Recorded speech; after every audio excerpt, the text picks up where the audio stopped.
toll nañ ci téeméer ak ñeenti jigéenu wërlu yoo xam ne dañ leen a seet dolli ca waxtaan ak ñoom ci nan lañu war a def ba nga xam ni seen ëmb boobu du leen sonal te dinañ mucc ci jàmm. waaw muy téeméer ak juróom-ñeent jigéen ñu nga xam ne nii ñu wan lor rek la am na mag ñu fi ñëw rek yoo am ay tànk yu métteeg ndig yu métti ak yooyu jot nañ ci xool fukk ak juróom-ñeent. doomu Mbuur yi nga xam ne nag États-Unis la ñu nekk ñoom jàpp nañ ni am nañ yaakaar ci am dem ngir mën a suqali Mbuur looloo waral ñu lëkkaloog ñoom. fi lañ dëkk fi lañ juddoo fi lañ yaroo.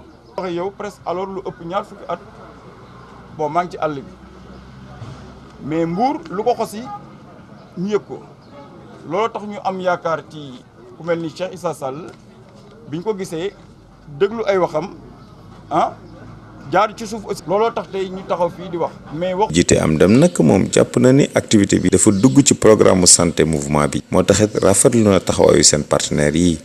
ñu gërëm bu baax di sant waa Syntec Corporation ñi nga xam ne ay doomu Mbuur ñoom ñoo fa nekk waaw muy Ousmane ak Alioune Faye ñi nga xam ne vraiment dañoo doomu Mbuur bu nekk surtout ñu nekk ci diaspora bi war nañ xool si ñoom. ñu dal leen war a gërëm bu baax di leen sant ñu ànd seen ak benn ONG bu tudd Partenariat of World Health.